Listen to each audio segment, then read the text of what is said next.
नमस्कार, मैं नयन वार्ष्णेय स्वागत करता हूं आप सभी का आपके अपने YouTube प्लेटफॉर्म ब्लिस एकेडमी पर। मैं आशा करता हूं कि आप सभी अच्छे हैं। आज इस वीडियो से हम स्टार्ट कर रहे हैं क्लास 9 की मैथमेटिक्स इस चैनल पर। इस चैनल के ऊपर मैं आपको कंप्लीट मैथमेटिक्स पढ़ाऊंगा, जैसे कि NCERT text book, NCERT exemplar, assertion reasons, case studies और भी साइड बुक्स में जो इंपॉर्टेंट क्वेश्चंस हो सकते हैं वो सभी हम यहाँ पर डिस्कस करेंगे। तो ये चैनल आपके लिए काफ़ी बेनिफिशियल होगा। अगर आपने इस चैनल को अभी तक सब्सक्राइब नहीं किया है तो आप इसको सब्सक्राइब कर लीजिए, साथ ही साथ बेल आइकन को भी प्रेस कर लीजिए ताकि आने वाले वीडियोस की नोटिफिकेशंस आप तक पहुंच पाए। इस वीडियो के अंदर हम स्टार्ट कर रहे हैं क्लास 9 का फर्स्ट चैप्टर, नंबर सिस्टम, जिसमें सबसे पहले हम यहाँ पर बात करेंगे इस चैप्टर के सिलेबस की। फिर जानेंगे कैसे डिफरेंट तरीके के नंबर सिस्टम्स फॉर्म हुए। फिर हम बात करेंगे नंबर लाइन पे, कैसे डिफरेंट तरीके के नंबर्स को रिप्रेजेंट किया जा सकता है, जैसे कि natural numbers, whole numbers, integers, rational numbers. फिर जानेंगे कैसे दो नंबर्स के बीच में एक रेशनल नंबर या फिर उससे ज़्यादा रेशनल नंबर्स को फाइंड किया जा सकता है। और वीडियो के एंड में जो एक्सरसाइज 1.1 है एनसीईआरटी टेक्स्ट बुक की, उसको भी हम यहाँ पर सॉल्व करेंगे। तो वीडियो को एंड तक आप ज़रूर देखिएगा, ये आपके लिए काफ़ी बेनिफिशियल होगी। चलिए शुरू करते हैं। सबसे पहले हम यहाँ पर बात कर रहे हैं सिलेबस की। तो जो आपका नंबर सिस्टम चैप्टर है, ये आपकी यूनिट 1 के अंदर आता है, जिसका नाम है नंबर सिस्टम। इसकी जो वेटेज है आपके फाइनल एग्जाम के अंदर, ये टोटल 10 मार्क्स की रहेगी आउट ऑफ 80। इस चैप्टर के अंदर जो नंबर सिस्टम का बेसिक है, जैसे कि नेचुरल नंबर्स हैं, इंटीजर्स हैं, रेशनल नंबर्स हैं, इनका रिप्रेजेंटेशन हमको सीखना होता है नंबर लाइन पे। फिर चैप्टर में आगे जो फ्रैक्शंस होते हैं, उसमें आपके पास टर्मिनेटिंग या फिर नॉन टर्मिनेटिंग रिकरिंग डेसिमल्स की फॉर्म में वो आ सकते हैं। तो उसमें देखना होता है कैसे उनको सक्सेसिव मैग्निफिकेशन मेथड की मदद से नंबर लाइन पे प्लॉट कर सकते हैं। फिर जो ऑपरेशंस पॉसिबल्स हो सकते हैं, यानी कि कैसे रेशनल नंबर्स को रियल नंबर्स को कैसे आप ऐड कर सकते हैं, सब्ट्रैक्ट कर सकते हैं, डिवाइड या मल्टीप्लाई कर सकते हैं, तो उससे रिलेटेड यहाँ पर हमें पढ़ना होता है। फिर कैसे जो इर्रेशनल नंबर्स होते हैं उनको नंबर लाइन पर प्लॉट किया जा सकता है, वो यहाँ पर पढ़ते हैं। चैप्टर के एंड में फिर जो रेशनलाइजेशन का कॉन्सेप्ट है, ये हमें यहाँ पर पढ़ना है। और बिल्कुल लास्ट में जो यहाँ पे लॉज ऑफ एक्सपोनेंट पॉसिबल हो सकते हैं रियल नंबर्स के लिए, उनको यहाँ पर डिस्कस करना होता है। तो ये आपका सिलेबस है इस चैप्टर का। चलिए अब हम स्टार्ट करते हैं। तो आपको पता ही है कि जो ह्यूमंस एवोल्यूशन है, उसको होने में लाखों साल लगे। और जैसे जैसे ह्यूमन का एवोल्यूशन होता गया, तो उसने नए तरीके अपनाए अपनी बातों को दूसरों तक कन्वे करने के लिए। अब अगर हम देखें कि जो ह्यूमन था, वो मान लेते हैं कहीं पे शिकार करने गया, और शिकार करने के जब बाद वापस आया, तो उसने दीवालों पर लकीरें बना दी। ठीक है, तो ये उस टाइम का सिस्टम था अपनी बात को दूसरों तक कन्वे करने के लिए। लेकिन जैसे-जैसे एवोल्यूशन होता गया, तो हमने ये पाया कि ये जो सिस्टम हम फॉलो कर रहे हैं इस तरीके से लाइन खींचने वाला, ये काफ़ी टाइम कंज्यूमिंग है। क्योंकि कोई भी पर्सन अगर आएगा तो पहले वो इसको काउंट करेगा, तब वो वहाँ पर पहुँच पाएगा जो उसको समझाने की कोशिश की जा रही है। तो जैसे-जैसे आगे एवोल्यूशन हुआ, तो यहाँ पर फिर हमारे पास नए सिस्टम्स डेवलप होते चले गए। तो इन्हीं सारे सिस्टम्स को यहाँ पर नंबर सिस्टम कहते हैं। अब अगर नंबर सिस्टम को हम देखें तो काफ़ी सारे टाइप्स के नंबर सिस्टम होते हैं। उसमें से जो 4 मेन सिस्टम हैं, वो यहाँ पर मैंने आपको शो कर रखे हैं। जैसे कि डेसिमल सिस्टम है, बाइनरी नंबर सिस्टम है, हेक्साडेसिमल नंबर सिस्टम और ऑक्टाडेसिमल नंबर सिस्टम। डेली लाइफ के अंदर जो हम यूज़ कर रहे हैं, जो कि एक आम इंसान यूज़ करता है, ठीक है? उसको आप डेसिमल नंबर सिस्टम कहते हैं। डेसिमल नंबर सिस्टम को डेसिमल नंबर सिस्टम इसलिए हम यहाँ पर कह रहे हैं, क्योंकि इसके अंदर टोटल 10 डिजिट्स हमारे पास होती हैं। अगर हम यहाँ पर डिजिट की बात करें, तो डिजिट बेसिकली एक तरीके का सिंबल है, जिसका अपने आप में एक फिक्स्ड मैग्नीट्यूड होता है। ठीक है, यानी कि जब मैं 1 की बात कर रहा हूँ, तो आपको पता है कि 1 किस चीज़ के इक्विवेलेंट है। ऐसी अगर 2 की बात करें तो 2 किस चीज़ के इक्विवेलेंट है। डेसिमल सिस्टम के अंदर टोटल 10 डिजिट्स थी, जो कि 0 से लेके आपकी 9 तक होती है। फिर अगर हम थोड़ा-सा कंप्यूटर की तरफ आ जाएँ, तो कंप्यूटर लैंग्वेज के अंदर या फिर कंप्यूटर जिस तरीके से ऑन और ऑफ स्टेट को समझता है, उस सिस्टम को आप यहाँ पर बाइनरी सिस्टम कहते हैं। बाई मीन्स 2, तो यानी कि जो बाइनरी नंबर सिस्टम है, इसके अंदर टोटल 2 डिजिट्स हमारे पास होती हैं। लेकिन बाइनरी सिस्टम के अंदर अगर हम कोडिंग करेंगे, तो कोडिंग काफ़ी लंबी हो जाती है। उसको सिंप्लीफाई करने के लिए हमारे पास यहाँ पर कुछ हायर प्रोग्रामिंग के सिस्टम्स हैं, जैसे कि हेक्साडेसिमल सिस्टम और ऑक्टाडेसिमल सिस्टम। ऑक्टाडेसिमल सिस्टम के अंदर टोटल 8 डिजिट्स होती हैं जो कि 0 टू लेके 7 है, और हेक्साडेसिमल के अंदर 10 डिजिट्स के साथ-साथ यहाँ पर 6 अल्फाबेट्स भी होते हैं जिसको हम यूज़ करते हैं अपनी बात को प्रोग्राम करने के लिए। ठीक है? लेकिन इस चैप्टर के अंदर जो मेन सिस्टम यहाँ पर पढ़ेंगे या फिर जिसकी हायरार्की हमको यहाँ पर पढ़नी है, वो आपका डेसिमल नंबर सिस्टम है। ठीक है? अब चलिए, इसको पढ़ने के लिए जो चीज़ हमें सबसे पहले समझनी पड़ेगी, वो है आपकी नंबर लाइन। तो नंबर लाइन बेसिकली एक तरीके का पिक्टोरियल रिप्रेजेंटेशन है नंबर्स का, जो कि एक स्ट्रेट लाइन के ऊपर आप कर देते हैं। ठीक है? It is a reference for comparing and ordering the numbers. ठीक है, यानी कि किसी भी सिस्टम को जब हम फॉर्म करेंगे तो वहां पे काफी सारे नंबर्स फॉर्म होंगे, और उनको पिक्टोरियल रिप्रेजेंटेशन करने के लिए हम यहाँ पर नंबर लाइन यूज करते हैं, जहाँ पर एक पर्टिकुलर सीक्वेंस या फिर ऑर्डर्स को ये नंबर फॉलो कर रहे होते हैं। फॉर एग्जाम्पल, जैसे आप देख सकते हैं कि यहाँ पर एक स्ट्रेट लाइन है जहाँ पर हमने एक रेफरेंस पॉइंट ले लिया है जिसको हम यहाँ पर जीरो से सिंबलाइज कर रहे हैं। ठीक है? अगर इसके राइट हैंड साइड हम देखें तो यहाँ पर हमारे पास पॉजिटिव नंबर्स लिखे हुए हैं जिनके बीच में इक्वल स्पेसिंग है, जो कि इस बात को शो कर रहा है कि हर एक जो नेक्स्ट नंबर है वो इक्वल अमाउंट ऑफ मैग्नीट्यूड में पीछे वाले से क्या है, ग्रेटर। सिमिलरली अगर हम लेफ्ट हैंड साइड देखें तो यहाँ पर भी हमें नंबर्स दिख रहे हैं लेकिन वो नेगेटिव पार्ट्स में है पॉजिटिव के। ओके, तो ये जो पिक्टोरियल रिप्रेजेंटेशन होता है इसको नंबर लाइन कहते हैं। आप देख रहे हैं कि यहाँ पे काफी तरीके के नंबर्स हैं, तो इनकी प्रॉपर्टीज के बेसिस पे नंबर्स को डिफरेंट नाम दिए गए, जिसमें से सबसे पहला जो टाइप हमारे पास होता है वो है हमारे पास नेचुरल नंबर्स। ठीक है, नेचुरल नंबर्स वो नंबर्स हैं जो कि नेचुरली ह्यूमंस को काउंट करने आ गए। ठीक है, ये नंबर्स आपके 1 से स्टार्ट होते हैं और इन्फिनिटी तक ये आपके चलते हैं। ठीक है, क्योंकि ये मोस्ट कॉमन काउंटिंग नंबर्स थे, इस वजह से इनको नेचुरल नंबर्स कह रहे हैं, और इनका जो सिंबल है ये हमारे पास एन होता है। अब इसमें जो याद रखने वाली बात है वो ये है कि जो 1 है वो सबसे छोटा नेचुरल नंबर है, और जो सबसे बड़ा नेचुरल नंबर है उसको हम फाइंड नहीं कर सकते क्योंकि ये इन्फिनिटी तक होते हैं। अब अगर बात करें कैसे इनको नंबर लाइन पर रिप्रेजेंट कर सकते हैं, तो ये आप देख सकते हैं कि सारे के सारे क्या हैं, नेचुरल नंबर्स हैं। इसके बाद अभी आप अगर देखें तो नेचुरल नंबर्स 1 से लेके आपके इन्फिनिटी तक जा रहे थे, तो कहीं न कहीं यहाँ पर आप देख सकते हैं कि जो काउंटिंग है अभी कंप्लीट नहीं हुई थी। तो जब आप नेचुरल नंबर्स के अंदर 0 को इंक्लूड करेंगे तो आपकी काउंटिंग कंप्लीट यानी कि होल हो जाएगी। इस वजह से जो कलेक्शन हमारे पास बनेगा 0 के साथ-साथ सारे नेचुरल नंबर्स का, इस कलेक्शन को आप होल नंबर्स कहते हैं, और होल नंबर्स को यहाँ पर W से रिप्रेजेंट किया जाता है। अब जो 0 है वो सबसे छोटा होल नंबर होता है, और सबसे बड़े होल नंबर को यहाँ पर हम फाइंड आउट नहीं कर सकते क्योंकि ये भी इन्फिनिटी तक होते हैं। अगर हम इनको नंबर लाइन पर रिप्रेजेंट करना चाहें तो आप देख सकते हैं कुछ इस तरीके से इनको नंबर लाइन पर रिप्रेजेंट कर सकते हैं। इसके बाद हमारे पास आते हैं इंटीजर्स।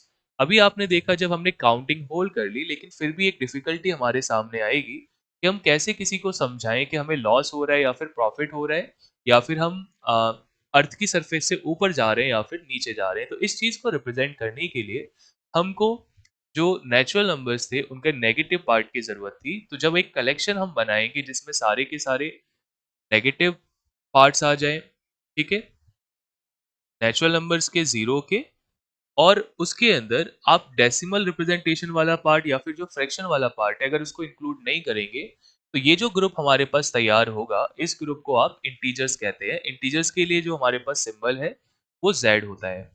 अब जो नेगेटिव पार्ट है इंटीजर्स का उसको नेगेटिव इंटीजर्स कहते हैं, और जो पॉजिटिव पार्ट है यानी कि जो ग्रेटर देन 0 है उनको पॉजिटिव इंटीजर्स यहाँ पर कहा जाता है। अगर इस सिंबल की हम बात करें कि जो z सिंबल है इसको क्यों दिया गया, तो जर्मन लैंग्वेज के अंदर एक वर्ड है ज़ैलीन, जिसका मतलब होता है टू काउंट। तो यहाँ से जो इंटीजर्स थे इसको इसका सिंबल मिला। अब नीचे आप देख सकते हैं नंबर लाइन के ऊपर कि जब हम 1 से लेके इंफिनिटी तक चल रहे हैं तो ये सारे नंबर्स आपके नेचुरल नंबर्स कहला रहे हैं। जब आपने इसमें 0 को इंक्लूड कर दिया तो होल नंबर्स हो गए, और जब आपने इसमें नेचुरल नंबर्स का ही नेगेटिव पार्ट ऐड अप कर दिया तो ये क्या कहलाए, इंटीजर। ऐसे ही 1 से लेके अगर पॉजिटिव तरफ जा रहे हैं तो पॉजिटिव इंटीजर्स, और नेगेटिव की तरफ जा रहे हैं हम तो ये नेगेटिव इंटीजर्स हैं। और इन सारे नंबर्स के अंदर अभी हमने फ्रैक्शनल पार्ट इंक्लूड नहीं करा था, तो अगर इन नंबर्स के अंदर हम फ्रैक्शनल पार्ट को भी इंक्लूड कर दें तो फिर ये नंबर्स क्या कहलाएंगे, रेशनल नंबर्स कहलाएंगे। यानी कि वो नंबर्स जिनको हम p अपॉन q की फॉर्म में लिख सकते हैं, जहां पर p और q दोनों ही इंटीजर हों और q जो है वो नॉट इक्वल टू 0 हो, ऐसे जो नंबर्स हमारे पास तैयार होंगे, ऐसे नंबर्स को आप रेशनल नंबर्स कहेंगे। रेशनल नंबर्स का जो कलेक्शन है इसको डिनोट किया जाता है क्यू से, क्योंकि जब आप किसी नंबर को डिवाइड करते हैं, कि मान लेते हैं कि यहाँ पर हम 3 को डिवाइड कर रहे हैं 2 से, तो यहाँ पर आपके पास एक कोशेंट आ जाता था, ठीक है? तो इसी कोशेंट के कारण जो रेशनल नंबर्स हैं इनको अपना सिंबल क्यू मिला। अब फॉर एग्जाम्पल मान लेते हैं कि हमारे पास एक नंबर है माइनस का 35, तो ये भी p अपॉन क्यू की फॉर्म है, क्योंकि इसके नीचे आप 1 को मान सकते हैं, ठीक है? और -35 और 1 दोनों ही इंटीजर्स हैं, और नीचे जो 1 है वो नॉट इक्वल टू 0 है। तो आप देख रहे हैं कि ये जो डेफिनेशन थी रेशनल नंबर्स की, इसको सेटिस्फाई कर रहा था। अब एक बात जो आपकी शायद समझ में नहीं आती हो, कि यहाँ पर ये ज़रूरी क्यों है कि q नॉट इक्वल टू 0 हो? तो देखिए, अगर हम मान लेते हैं कि हमारे पास एक नंबर है 4 और इसको मुझे 2 से डिवाइड करना होता है, तो आप जानते हैं यहाँ पर 2 आंसर आ जाएगा, यानी कि 4 के 2 इक्वल पार्ट करने थे। लेकिन अगर आपके पास मान लेते हैं कि ये लिख रहा है कि 4 अपॉन 0, तो आप नहीं बता सकते कि 4 के कितने पार्ट किए जाएँ, क्योंकि आपको नहीं पता 0 कितना छोटा होगा। और जब आपको नहीं पता है कि 0 कितना छोटा होगा, तो 4 के इनफाइनाइट पार्ट्स हो सकते हैं। इस वजह से जब भी आप किसी नंबर को 0 से डिवाइड करते हैं, तो ये क्या आता है, नॉट डिफाइंड आ जाता है। सिमिलरली अगर आप 0 अपॉन 0 करेंगे, तो ये भी क्या आएगा, नॉट डिफाइंड, क्योंकि यहाँ पर हमें समझ नहीं आएगा कि हम इसके कितने पार्ट करें। इस वजह से रेशनल नंबर की डेफिनेशन में ये ज़रूरी हो जाता है कि यहाँ पर q नॉट इक्वल टू 0 हो, या फिर सिंपली जो डिनोमिनेटर है वो नॉट इक्वल टू 0 हो। तो हम ये कह सकते हैं कि रेशनल नंबर्स के अंदर सारे नेचुरल नंबर्स आते हैं, सारे होल नंबर्स आते हैं और सारे ही इंटीजर्स आते हैं। अब यहाँ पर आप एक डायग्राम देख रहे हैं। इस डायग्राम को या फिर इस तरीके के रिप्रेजेंटेशन को वेन डायग्राम कहा जाता है, ठीक है? वेन डायग्राम की मदद से हम काफी सारी चीजों को समझ सकते हैं। फॉर एग्जाम्पल अगर आप देखें, ये जो पहला सर्किल हमारे पास है नेचुरल नंबर्स का, इसके अंदर सारे पॉजिटिव इंटीजर्स रखे हुए हैं। लेकिन अगर हम यहाँ पर इन नंबर्स के अलावा 0 को इंक्लूड कर दें, तो यहाँ पर जो नया कलेक्शन हमारे पास तैयार हुआ, ये होल नंबर्स कहलाए। और अगर इस होल नंबर वाले कलेक्शन में हम नेगेटिव इंटीजर्स को ऐड अप कर देंगे, तो ये इंटीजर्स कहलाएगा। और अगर इस इंटीजर वाले कलेक्शन में हम डेसिमल पार्ट या फिर फ्रैक्शनल पार्ट को ऐड अप कर दें, तो ये आपके रेशनल नंबर्स कहलाएंगे। अब वेन डायग्राम मदद किस चीज में करेगा? अगर आप देखें तो जो नेचुरल नंबर का सर्किल है, ये सबसे छोटा सर्किल है, जो कि होल नंबर के अंडर आ रहा है। तो यहाँ से हम कह सकते हैं कि जो सारे नेचुरल नंबर्स होते हैं, वो होल नंबर्स होते हैं। इसी तरीके से जो नेचुरल नंबर का सर्किल है, ये इंटीजर वाले सर्किल के अंदर भी आ रहा है।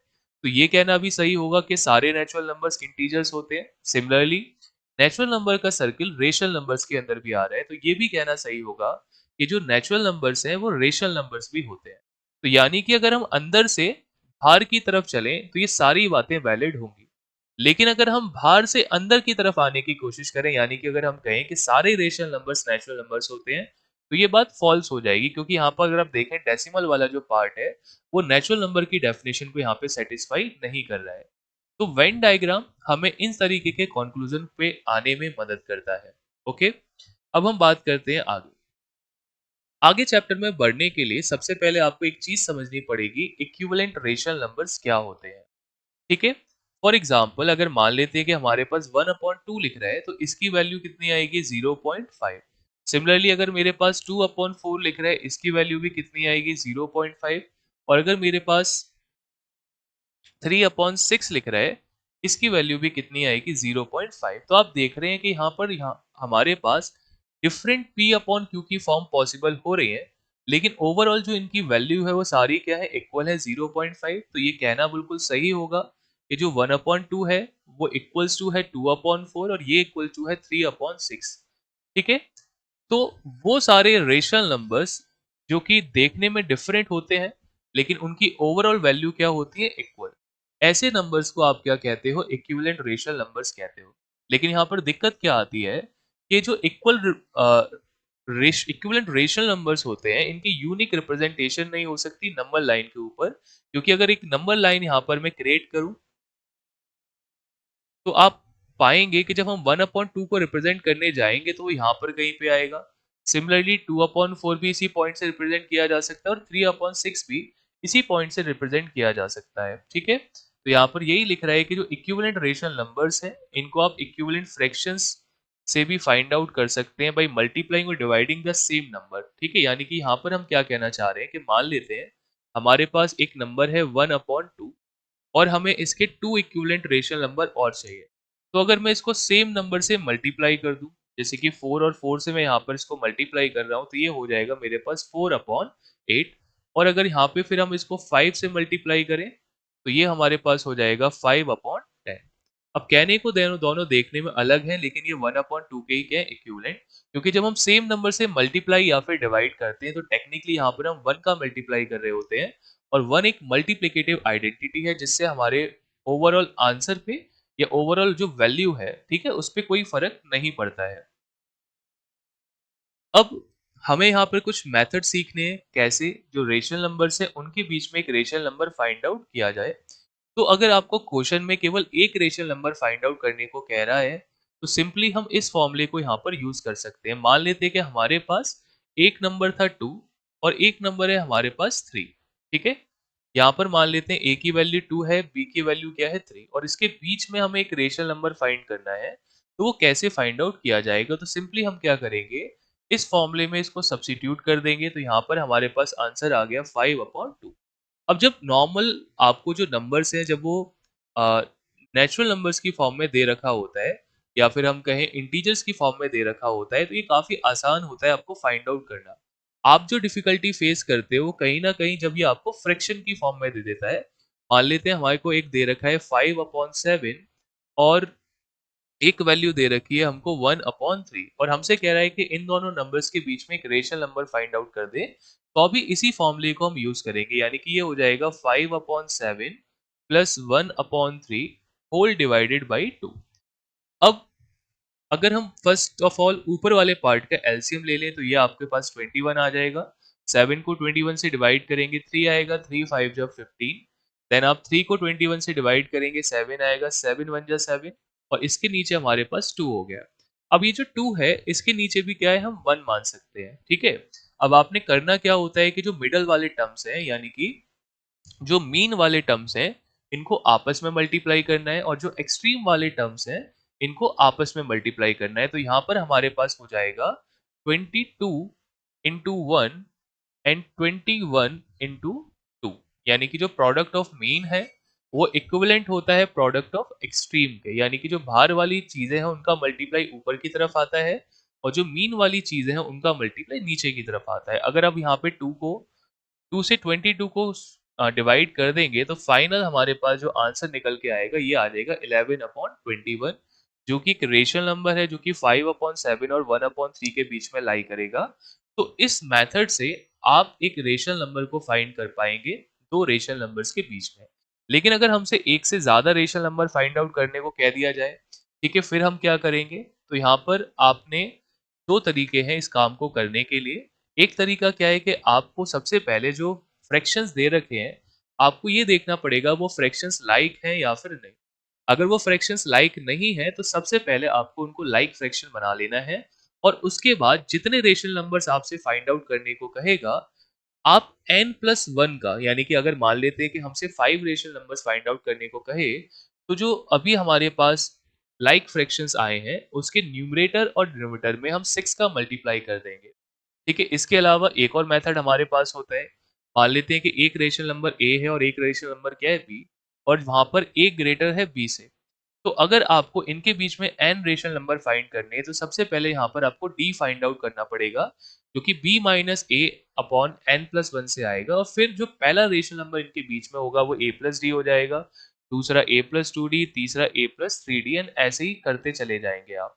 ठीक है, फॉर एग्जाम्पल सबसे पहले अगर पहले मेथड को हम देखें, तो अगर हम मान लें कि हमारे पास एक नंबर है 1/3, और एक नंबर है यहाँ पर हमारे पास 1/2। ठीक है, और इनके बीच में मान लेते हैं कि हमको 5 रेशनल नंबर्स फाइंड आउट करने हैं। तो सबसे पहले आप देख रहे हैं कि जो नंबर्स हमारे पास है ना, ये लाइक फ्रैक्शंस नहीं है। लाइक फ्रैक्शंस कौन होते हैं? जिनका या तो न्यूमरेटर सेम होता है या तो डिनोमिनेटर सेम होता है। अब अगर इनको लाइक हमें बनाना है, तो हमको क्या करना पड़ेगा? इनका डिनोमिनेटर सेम बना लेते हैं। ठीक है, अब यहाँ पर हमारे पास क्या है, 3 और हमारे पास 2 है, इनका एलसीएम 6 आएगा। तो अगर मैं 1/3 को मल्टीप्लाई कर दूं 2 से ऊपर नीचे, तो ये हमारे पास 2/6 हो जाएगा। सिमिलरली अगर हम 1/2 को मल्टीप्लाई कर दें 3 से तो ये हो जाएगा 3/6। अब आपके पास यहाँ पर दो लाइक फ्रैक्शंस क्रिएट हो गए। एक आपके पास है 2/6 और एक है आपके पास 3/6। अब आपने अगली स्टेप करनी है, यानी कि आपने n+1 का इसमें मल्टीप्लाई करना है। तो यहाँ पर आपको अगर 5 फाइंड करने थे तो हम क्या करेंगे, 2/6 में 6 का मल्टीप्लाई करेंगे जिससे ये इक्विवेलेंट फ्रैक्शन बन जाएगा 12/36। और 3/6 में भी आप यहाँ पर मल्टीप्लाई करेंगे 6 का। सही है? तो ये आपके पास हो गया 18/36। ओके। अब यहाँ पर आप देख सकते हैं कि जो 12 है वो छोटा है 13 से, 13 छोटा है 14 से। सिमिलरली इसको हम 18 तक नोट डाउन कर सकते हैं। अगर इन सबको मैं सेम नंबर से डिवाइड कर दूं, यानी कि अगर मैं 36 से डिवाइड कर दूं, तो ये कहा जा सकता है कि 12/36 छोटा होगा 13/36 से। और ऐसा ही हम 18/36 तक कह सकते हैं। अब आप देख रहे हैं कि जो ये इक्विवेलेंट फ्रैक्शन हमने बनाए थे 12/36 और 18/36, इनके बीच में काफी सारे रेशनल नंबर्स फाइंड लाई कर रहे हैं। तो इसमें से कोई से भी जो 5 रेशनल नंबर्स हैं, ये यहाँ पर आपको नोट डाउन कर देने हैं। यानी कि जैसे कि 13/36 एक रेशनल नंबर हो जाएगा, 14/36, 15/36, 16/36 और 17/36। इस बार तो आप देखिए कि 5 ही रेशनल नंबर्स यहाँ पे लाई करे, लेकिन ऐसा भी हो सकता है कुछ केसेस में इससे ज़्यादा रेशनल नंबर्स फाइंड वहाँ पे हो रहे हों। तो जितने आपको पूछे गए हैं आप उसमें से कोई से भी बता देंगे, लेकिन लिखने का जो तरीका है वो इसी तरीके से रहेगा। अब अगर हम दूसरे मेथड की यहाँ पर बात करें, ठीक है? तो यहाँ पर इसी को अगर हम ले लें तो हमारे पास एक नंबर 1/3 था और एक नंबर क्या था 1/2, जहाँ पर आपका जो a था वो b से ग्रेटर था। यानी कि यहाँ पर हम कह सकते हैं a की वैल्यू 1/2 है और b की वैल्यू जो है वो है हमारी 1/3। अब यहाँ पर हमें d फाइंड आउट करना था। d फाइंड आउट करने के लिए फॉर्मूला था b माइनस a n+1। ठीक है, तो ये आपका हो जाएगा d 1/3 माइनस 1/2 अपॉन n+1। यहाँ पर हम करेंगे तो अगर हमें फाइंड फाइंड करने थे तो ये हो गया आपका 6। तो यहाँ पे अगर एलसीएम ले लें तो 3 2 जा 6 हो जाएगा। ये हो गया 2 माइनस 3 और नीचे आपका आ गया 6। इसके नीचे 1 मान सकते हैं। प्रोडक्ट ऑफ मीन और एक्सट्रीम करेंगे तो ये हमारे पास आ रहा है माइनस का 1/36। अब जो पहला रेशनल नंबर इनके बीच में लाई करेगा वो a प्लस डी था। यानी कि ये हो गया आपका 1/2 माइनस 1/36, तो इक्वल टू हो जाएगा 36 अपॉन, यहाँ पे डिवाइड करेंगे तो 18 - 1, यानी कि जो पहला रेशनल नंबर आपके बीच में आ गया ये हो गया 17/36। इसी तरीके से जो दूसरा रेशनल नंबर है a प्लस 2d हो जाएगा, तो ये हो जाएगा 1/2 माइनस 2/36। ठीक है, तो ये आपका हो गया 36। यहाँ पे आपका आ गया 18 - 2 यानी कि 16/36। इसको कैंसिल आउट कर लेंगे तो ये हो जाएगा हमारे पास 8/18। ठीक है, फर्दर कैंसल आउट पे क्या हो जाएगा 4/9। तो इसी तरीके से फिर आप और भी फाइंड आउट कर सकते हैं a+3d में पुट करके, a+4d में पुट करके और a+5d में पुट करके। लेकिन ये जो मेथड है ना ये थोड़ा सा टाइम कंज्यूमिंग है और आपके पास एग्जाम में टाइम नहीं है इतना कि आप इसको लगा सकें। तो जो आपने पहला मेथड सीखा था n+1 का मल्टीप्लाई करना ऊपर नीचे, उसी तरीके से आप करने की कोशिश करिएगा। ठीक है, अब हम बात कर लेते हैं एक्सरसाइज की कि एक्सरसाइज के अंदर किस तरीके के क्वेश्चन आपको दे रखे थे। तो ये एक्सरसाइज जो 1.1 है, ठीक है, ये आपका फर्स्ट क्वेश्चन है एनसीईआरटी टेक्स्ट बुक में, जहाँ पे आपसे पूछ रहा है कि क्या जो जीरो है क्या वो एक रेशनल नंबर है और क्या उसको हम p अपॉन क्यू की फॉर्म में लिख सकते हैं। ठीक है, अब अगर आप याद करिए कि आपके पास डेफिनेशन क्या थी रेशनल नंबर्स की, तो आपने पढ़ा कि रेशनल नंबर्स वो नंबर्स होते हैं जिनको p अपॉन क्यू की फॉर्म में लिखा जा सकता है। ठीक है, तो आप अगर देखें सबसे पहले कि जीरो रेशनल नंबर है या नहीं, तो आपने ये पढ़ा था कि जितने भी इंटीजर्स है ना वो रेशनल नंबर्स हैं। तो हम यहाँ पर लिख सकते हैं कि yes, zero is a rational number. ठीक है, क्यों? Because it can be written as 0/1। ठीक है, where 1 is not equal to 0, यानी कि जो रेशनल नंबर की डेफिनेशन थी जीरोस को सेटिस्फाई करता है, क्योंकि जितने भी आपके पास इंटीजर्स हैं उन सबके नीचे हम यहाँ पर 1 मान सकते हैं और वो p अपॉन q की फॉर्म को सेटिस्फाई कर देगा। इस वजह से 0 क्या है, एक रेशनल नंबर है। नेक्स्ट क्वेश्चन देखते हैं। नेक्स्ट क्वेश्चन में आपसे कह रहा है कि आपको 3 और 4 के बीच में 6 रेशनल नंबर फाइंड करने हैं, ठीक है। तो यहाँ पर मैं एक प्रॉपर तरीका आपको दिखा रहा हूँ लिखने का, किस तरीके से आप इस काम को करेंगे। सबसे पहले आपने क्या करना है, इनको फ्रैक्शंस की फॉर्म में लिख लेना है, यानी कि ये आपका हो गया 3/1 और यहाँ पे जो 4 है इसको लिखा जा सकता है 4/1 की फॉर्म में। अब क्योंकि आपको यहाँ पर 6 रेशनल नंबर फाइंड आउट करने हैं, तो आप क्या करेंगे, सिंपली इसमें 7 का मल्टीप्लाई कर देंगे, तो ये आपका हो जाएगा 21/7 और यहाँ पर अगर 7 का मल्टीप्लाई करेंगे तो ये आपका हो जाएगा 28/7। ठीक है। नाउ जो आपका 21 है, ये छोटा है 22 से, ऐसी 22 छोटा है 23 से, 23 24 से छोटा है, और सिमिलरली इसको हम 28 तक लिख सकते हैं। ठीक है। ऑल्सो अगर हम 21 को 7 से डिवाइड कर दें तो ये छोटा होगा 22 को 7 से डिवाइड करने पे। सिमिलरली हम यहाँ तक जाएंगे 28/7 तक। ओके। अब आप देख रहे हैं कि इन दोनों ही इक्विवेलेंट फ्रैक्शंस के बीच में यहाँ पे हमारे पास 6 रेशनल नंबर लाई कर रहे हैं, तो यहाँ पे लिख देंगे therefore 6 rational numbers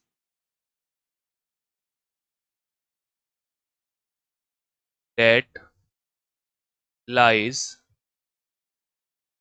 between 3 and 4 are.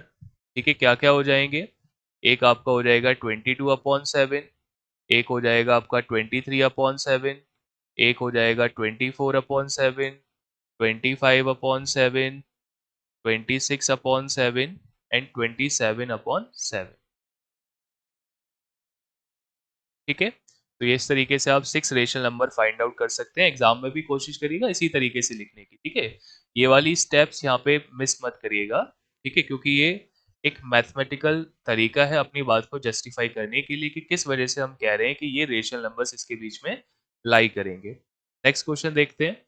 Next question में आपसे कह रहा है कि इनके बीच में 5 रेशनल नंबर्स फाइंड करें। अगर आप ध्यान से देखेंगे तो यहाँ पे जो रेशनल नंबर्स हमको दे रखे हैं ना, ये ऑलरेडी लाइक फ्रैक्शन है, क्योंकि इनका जो डिनोमिनेटर है यहाँ पर वो हमारे पास सेम है। अब क्योंकि हमें यहाँ पर 5 रेशनल नंबर्स फाइंड करने हैं, तो हम क्या करेंगे, 6 का मल्टीप्लाई कर देंगे सिंपली, तो ये हो जाएगा 18/30 और यहाँ पर ये हो जाएगा हमारे पास 24/30। तो जो तरीका भी हमने पीछे सीखा था उसी तरीके से इसको आगे लिखेंगे। हम कह सकते हैं कि जो 18 है वो छोटा है 19 से, ऐसी 19 छोटा है 20 से, और ये हम कहाँ तक लिखेंगे, 24 तक। इसके बाद हम ये कह सकते हैं कि अगर हम 18 को 30 से डिवाइड करें तो इसकी जो वैल्यू है वो छोटी आएगी 19/30 से। सिमिलरली इसको कहाँ तक लिखा जा सकता है, 24/30। तो हम देख सकते हैं कि जो इक्विवेलेंट फ्रैक्शंस अभी हमने बनाए इसके बीच में अब हमारे पास 5 रेशनल नंबर्स आ चुके हैं। तो यहाँ पर हम लिख सकते हैं therefore 5 rational numbers that lies between 3/5 and 4/5 are.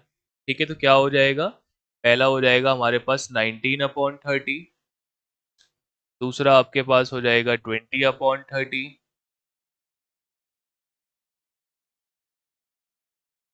तीसरा आपके पास यहाँ पे हो जाएगा 21/30, ऐसे ही 22/30 एंड 23/30।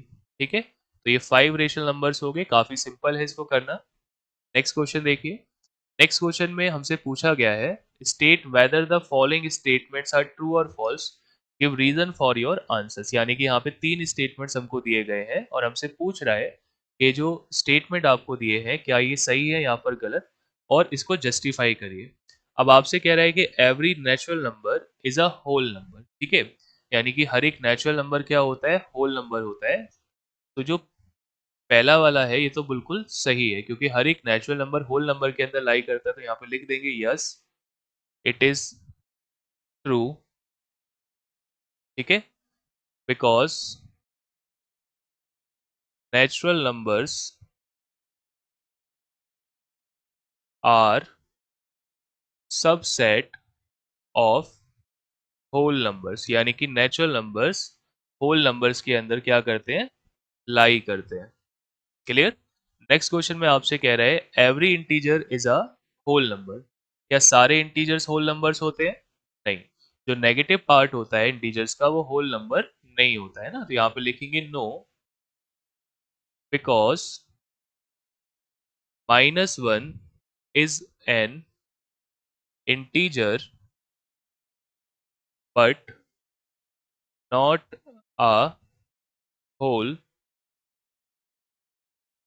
नंबर। ठीक है, सिमिलरली अगर लास्ट वाले को देखें तो यहाँ पे कह रहा है every rational number is a whole number. ठीक है, तो रेशनल नंबर तो फ्रैक्शन की फॉर्म में भी होते हैं, लेकिन होल नंबर तो नहीं होते फ्रैक्शन की फॉर्म में। तो यहाँ पर हम लिख सकते हैं no, because 2/3 is a rational number but not a whole number. ठीक है, तो यहाँ पर जो आपकी एक्सरसाइज थी 1.1 ये कंप्लीट हो गई है। मैं उम्मीद करता हूँ कि आपको ये जो चैप्टर की स्टार्टिंग थी जिसमें आपने फर्स्ट एक्सरसाइज के जो टॉपिक्स थे उनको डिस्कस करा, ये आपके अच्छे से समझ में आए होंगे। ठीक है, वीडियो को एक आध बार और आप अच्छे से देख लीजिएगा ताकि जो टॉपिक्स हैं और अच्छे से आप इनको कर पाए। हमने यहाँ पर आपके लिए एक रिसोर्स ग्रुप भी क्रिएट करा है, तो आप इस क्यूआर कोड को स्कैन करके इस ग्रुप के साथ ज्वाइन कर सकते हैं। यहाँ पर आपके लिए काफ़ी बेनिफिशियल चीज़ें हैं जिससे आप अपनी प्रैक्टिस को और भी इम्प्रूव कर सकते हैं। ये बिल्कुल फ्री ऑफ कॉस्ट है, सिंपली आप इसको स्कैन करिए और जो यहाँ पे डिफरेंट लिंक्स आपको मिलेंगे जैसे कि गूगल ड्राइव का लिंक है, व्हाट्सएप चैनल का लिंक है, टेलीग्राम चैनल का लिंक है, उन सभी को आप ज्वाइन कर लीजिएगा। ठीक है, मैं उम्मीद करता हूँ कि आपके जो डाउट्स थे इस एक्सरसाइज को लेके वो यहाँ पे सब आपके क्लियर हो गए होंगे। अगर आपका कोई भी अभी भी डाउट बच रहा है इस एक्सरसाइज को लेके तो आप उसको कमेंट बॉक्स के अंदर कमेंट कर सकते हैं। उन सारे ही डाउट्स को हम यहाँ पे क्लियर करने की कोशिश करेंगे। तो चलिए फिर मिलेंगे एक नई वीडियो के अंदर, तब तक के लिए गुड बाय।